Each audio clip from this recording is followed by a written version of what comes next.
Imagine sitting alone at a wedding when you notice the waitstaff moving a little too carefully around one particular table. 4 empty chairs surrounded his table, while the rest of the room overflowed with people. The waiters served him first and left quickly. Every time someone accidentally looked his way, they looked away just as fast. You noticed all of it and told yourself it wasn't your business. Then, an hour later, the man everyone avoided crossed the room, stopped in front of you and held out his hand. Dance with me. Disaster happened near the dessert course. A young waiter, knew enough that his hands hadn't stopped shaking since the appetizers, misjudged the angle of his tray and sent a full glass of red wine down the front of a guest's cream-colored dress. The woman shot up so fast her chair nearly toppled. Are you serious right now? Do you know what this dress cost? I'm so sorry, ma'am. Her voice carried, sharp and theatrical. Do you know what this dress cost? The waiter stammered an apology that only made it worse, his tray shaking harder now, a second glass sliding dangerously close to the edge. A few guests laughed under their breath. The bride's mother started toward the scene with the expression of someone about to fire an employee in front of 200 witnesses. Grace stood and she crossed the room, slipped the light wrap from her own shoulders, and held it out. Here, cover the stain until you can get to the bathroom. Cold water will lift most of it before it sets, she said before turning slightly toward the waiter to steady the tray in his hands before it tipped. Club soda if the kitchen has it. The guest blinked, thrown off by being handed a solution instead of an apology, and took the wrap more out of surprise than gratitude, muttering something about how she supposed it would do. Grace touched the waiter's arm once briefly and lowered her voice so only he could hear. Breathe. It's a dress. You didn't do anything that can't be fixed. It was an accident, he exhaled. Thank you. Grace was already walking back to her seat. Han Seok watched her sit back down, pick her water glass and continue exactly as she had before. Han Seok rose and walked towards Grace's table. Conversations dimmed as he passed. He stopped at Grace's table and his request stunned Grace. Dance with me. Grace looked up at him and around them she felt the room's attention gather. The girlfriend beside her had gone completely still, spoon forgot. I don't dance with strangers, Grace said. Then I'll be quick about not being one. He held out his hand. Han Seok. Grace. She hesitated a beat too long to seem indifferent and took it. Grace wasn't the kind of woman people usually crossed a room to meet. Most of her life revolved around work, bills, and her 6-year-old son Charles. She has checked her phone for the 3rd time in 20 minutes. She hadn't seen any messages. Her Aunt Comfort had promised to text if Charles' breathing got tight again. She'd almost skipped the wedding. Bada the bride was a coworker, not quite a friend, and it was her wedding though. Grace had spent the better part of that Tuesday running expenses in her head. The cost of a gift, dress, and a babysitter for an evening, when every spare dollar usually went toward Charles' inhaler refills or the tutor who came on Saturdays. In the end, it was Charles who'd settled it. Mommy, you never wear the blue dress, he'd said, 6 years old and somehow already better at reading her moods. He'd stood in her doorway in his pajamas, solemn as a judge. You should wear it somewhere nice. Comfort had all but pushed her out the door after that, waving. Go, I have raised children before you were one. Go and remember what a room full of grown people sounds like. Now Grace sat at a table near the edge of the reception hall, between an elderly uncle who'd fallen asleep before the toasts and a cousin's girlfriend who kept checking her own reflection in the back of a spoon. You came alone, the girlfriend asked. My son's at home, Grace said. Oh, a pause, that's brave. Grace had heard variations of that sentence more times than she could count, and she'd stopped trying to explain that raising a child alone wasn't bravery. It was Tuesday, Wednesday, and every day after. She smiled instead and reached for her water glass. Across the hall, laughter rose from a table full of couples dancing between courses. A woman Grace vaguely recognized from the office stopped. You should try again, you know? By just long enough to ask, with performed sympathy, whether it was hard doing it all by yourself, before drifting off toward the bar without waiting for an answer. Another guest complimented her dress, and then, in the same breath, asked if she'd thought about trying again, as if Charles were a chapter to be revised rather than the center of her life. Grace didn't resent any of them for it. Back on the dance floor, he didn't talk much, and what he did say surprised her. No compliments, just, I love how you made it easy for the waiter without waiting for praise. I know, it just felt like the right thing to do. praise wasn't the point, she said. Most people make it the point. he replied. Many people do not grow up needing help and watching what it costs to ask for it, Grace said. Minutes later, the song ended. He walked her back to her table, said nothing else, and inclined his head once, and returned to his seat. Grace told herself that was the end of it, a strange, brief interruption in an otherwise unremarkable night, a story she might tell comfort over tea and nothing more. Days later, her car wouldn't start outside the community center where she taught an after-school reading program. A tow truck arrived 20 minutes after she tried calling one. The driver said only that it was prepaid. When she asked by whom, he shrugged and checked his clipboard. Invoice just has a name on it. H.S. She meant to be annoyed, and she was, for exactly as long as it took the driver to fix a corroded battery cable in the rain without charging her a cent. Whistling under his breath the entire time like this was the most ordinary job in the world. 2 weeks after that, she ran into Han Seok at a bookstore near Charles's school, an encounter so precisely timed she almost laughed out loud.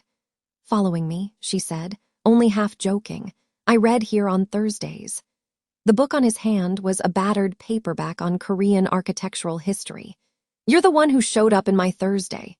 They talked for almost close to an hour that day. Charles's obsession with dinosaurs, Han Seok's terrible relationship with modern poetry, the merits of instant versus brewed coffee, whether a bookstore cafe counted as a real cafe if it only served one kind of pastry. He never asked about Charles's father. She never asked what Han Seok did for a living.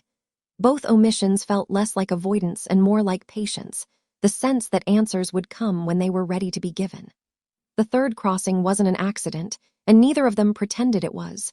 He asked, plainly, if she'd have dinner with him on a Friday when Comfort could watch Charles. Grace said yes before she'd finished thinking it through, and spent the rest of the week telling herself it was just dinner.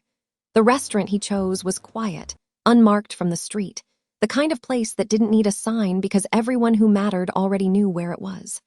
The staff greeted him by a title rather than a name. Grace noticed it and set the thought aside for later. Over dinner, he asked about her work, and the kids in her reading program who arrived defeated by a school system that had already decided what they'd amount to. She found herself talking longer than she meant to, and he let her, asking small questions that showed he'd actually been following.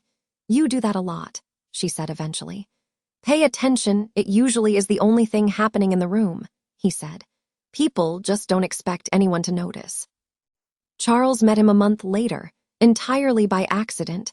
A chance run-in at the park where Grace took him most Saturdays. He held a kite in his hand, a birthday present from Comfort that had gone unused for weeks because Grace's hands were always full of something else. Han Seok fixed the tangled string without being asked, crouched at Charles's eye level, and asked him 3 serious questions about the kite's construction before Charles decided, with the swift, unshakable judgment of a 6-year-old, that this was a person worth trusting. Grace watched them from a bench, with her arms crossed, telling herself she was only watching to make sure Charles didn't wander toward the pond. As time passes, she found out from a stranger who Han Seok was actually. A woman at the grocery store went pale when Grace mentioned, in passing, that she'd been having dinner with a man named Han Seok. You know who that is? The woman asked, voice dropping, glancing toward the checkout line as if the name itself might carry. You should be careful who you're seen with. That night, after Charles was asleep, Grace searched his name and found articles she couldn't fully read past the headlines. A business associate found dead outside a nightclub 2 years prior, a name mentioned in the same sentence as organized crime and investigation ongoing, and no charges filed.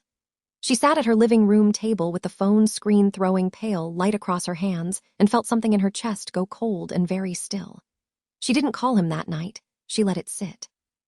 She later confronted him in 2 days, in the small park near the bookstore, Charles's soccer ball still in her bag from practice that afternoon, a detail she'd notice only later. Even in the middle of being afraid, she was still carrying the ordinary evidence of her life around with her. You could have told me, you're a Mafia. Would you have kept meeting me if I had? I don't know.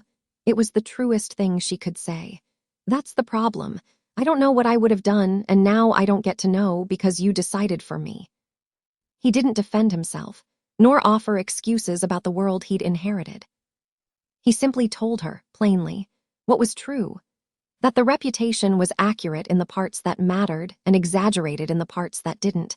That he'd built walls around the people he protected precisely because of men who assumed those walls didn't exist. That the associate found outside the nightclub had been the one to draw a weapon first. A fact the articles hadn't bothered printing because it complicated a simpler story. "I'm not going to lie to you about what I am," he said, "but I've never lied to you about who I am with you. Those aren't the same, man, and I know that's a hard thing to ask you to believe." "It is," Grace said. "I'm asking myself to believe a lot of things right now." "Then don't believe them yet. Just don't decide against me before you've had time not to." Grace sat with that for a long time, watching a boy about Charles's age chase a kite across the grass, the same kind Han Seok had untangled a weeks ago. She thought about the tow truck in the rain, the 40 unhurried minutes in the bookstore, the way he'd crouched to Charles's eye level without being asked. None of it canceled out what she'd read, but none of what she'd read canceled out what she'd seen with her own eyes, either. She didn't have an answer that day, but she didn't walk away, either. And when Comfort asked her the next morning, carefully, whether she was all right, Grace only said, "I'm still deciding," which was, for the first time in a long while, entirely true. Trouble started. Min, Han Seok's cousin and longest-serving lieutenant, had spent the better part of a decade believing loyalty would eventually be repaid with rank. It hadn't been, not the way he wanted, and watching Han Seok soften around an outsider. A single black mom with no connections, nothing to offer the organization, struck him as proof that his cousin had lost the discipline the position required. He said as much, once. "I have another engagement." "Very well." At a meeting Han Seok had left early to make it to Charles's school play, and the room's silence afterward told him exactly how alone he was in that opinion. He made contact with a rival syndicate out of Seoul, one that had been probing Han Seok's territory for months, testing for cracks. Min gave them one, Grace's name, her address, the school Charles attended, and a promise that if Han Seok's attention could be pulled away from business and onto protecting her, the rest would fall apart on its own. "He's already distracted," Min told them, in a back room that smelled of cigarette smoke and ambition. "I'm only pointing you toward what's already breaking." Grace noticed the changes before anyone explained them to her. A car she does not recognize kept parking outside her apartment for 2 consecutive mornings, its engine idling long after any reasonable errand would have ended. A man at Charles's school pickup line who asked another parent oddly specific questions about her schedule, phrased carefully enough to seem casual and precisely to be anything but. Charles mentioned, offhand, that a man had smiled at him near the swings and asked if his mother's name was Grace, and something in Grace went sharp and cold in a way she didn't let show on her face in front of him. Han Seok appeared at her door that evening, calmer than the situation seemed to call for, though she was learning that calm was simply the shape his urgency took. He told her, without theatrics, that she needed to stay somewhere else for a few days. "Because of you," she said, a fact settling into place. "Not exactly, just a mistake I made trusting the wrong person," he said. "I intend to fix it." She thought of Charles, asleep down the hall, small and unaware, and felt something in her go still and clear the way it did whenever fear turned into decision. "Then fix it," she said. "But you don't get to disappear and handle it alone. Not anymore. If this touches my son, I get to know what's happening, not just be moved somewhere safe and told to wait." He looked at her for a long moment, something shifting behind the composure he wore, more like recognition, the particular respect of a man realizing the person in front of him would not be managed, only trusted. "I wasn't planning to," he said. "Handle it alone, I mean." She and Charles stayed 2 nights in a quiet house on the edge of the city, guarded so unobtrusively that Charles never once noticed, too busy building an elaborate blanket fort to register the 2 men who checked the perimeter every hour. Grace noticed everything, in those 2 days, the careful, unshowy competence of people doing dangerous work quietly, the way Han Seok checked on her without hovering, arriving each evening tired in a way he tried and failed to fully hide. It was on the 2nd night, after Charles had fallen asleep in the fort rather than the bed, that she learned what she couldn't have known before, that months earlier, Without telling her, Han Seok had quietly covered a specialist's bill for Charles's asthma after overhearing her on the phone with the pediatrician's office, calculating out loud whether she could afford the appointment at all. She only found out because of a nurse during a routine follow-up call, assuming she already knew. She'd confronted him about it. "You needed it," he said. "It wasn't a gift, it was maintenance." That was when protection had stopped feeling like something done to her and started feeling like something built with her. And sitting now in a safe house with her son asleep under a blanket fort and a man packing quietly by the window, checking his phone for updates he wasn't sharing yet, Grace understood she'd already made her decision days ago, somewhere between the tow truck and the bookstore, long before she'd had all the facts to make it with. The confrontation, when it came, wasn't a shootout in the street. It was Han Seok standing in a room with T-Min and 6 other men whose loyalty they were both counting on, telling his cousin, calmly and without raising his voice, exactly what he had done and exactly why it ended their partnership rather than simply his life. "You gave them her name," Han Seok said. "A woman who has never once been part of this world and a child who never asked to be near it." He let the silence sit before he continued. "I could end this the way you'd have ended it if our positions were reversed. I'm choosing not to, and I need you to understand that's not weakness. It's the last thing I'm going to give you that you haven't earned." T-Min was exiled, not buried, stripped of rank. Sent from the city with enough warning to leave quietly and enough certainty to know there would be no second chance if he didn't. The rival syndicate's interest evaporated within the week once the leverage they'd been promised failed to materialize. Without an inside man feeding them, Han Seok's movements, probing a territory that had simply reorganized around the breach cost more than it was worth. Grace never learned every detail of how it was settled, and Han Seok never offered them unprompted. Some things, she understood now, were his to carry so she wouldn't have to, not because he didn't trust her with them, but carrying them for her was, in its own way, another form of the maintenance he'd once called it. Weeks later, at a smaller gathering than the wedding where they'd met, Charles's 7th birthday, balloons taped crookedly to a fence Han Seok had helped hang that morning, Comfort presiding over a pot of jollof rice like a general reviewing troops. Grace watched him kneel down to check the string on Charles's kite, patient in a way that had nothing to do with reputation and everything to do with who he actually was when no one was performing fear or requiring it. "You're good with him," she said, handing him a paper cup of juice he hadn't asked for but accepted anyway. He asked good questions about the kite's aerodynamics. Han Seok stood, brushing grass from his knees. "I respect a 7th-year-old with better follow-through than most of my associates." Grace laughed, easy and unguarded, the kind of laugh she hadn't let herself have in a long time, not since before Charles's father left. Charles ran toward them, kite trailing, and Han Seok caught the string before it snagged in the fence, steadying it. Grace thought about the wedding, the empty chairs around him, the room that had learned to look away, including the whispers. Charles ran off again, kite climbing, laughter trailing behind him into the afternoon. For a moment, neither of them said anything, content in the particular quiet of 2 people who no longer needed to fill every silence between them. "Dance with me," Grace said finally, holding out her hand the way he once had, no music playing except a neighbor's radio drifting faintly over the fence. Han Seok looked at her hand, then at her, something unguarded crossing his face for the first time since she'd known him, and he took at her hands, both dancing together. How one moment of meeting spark into romance.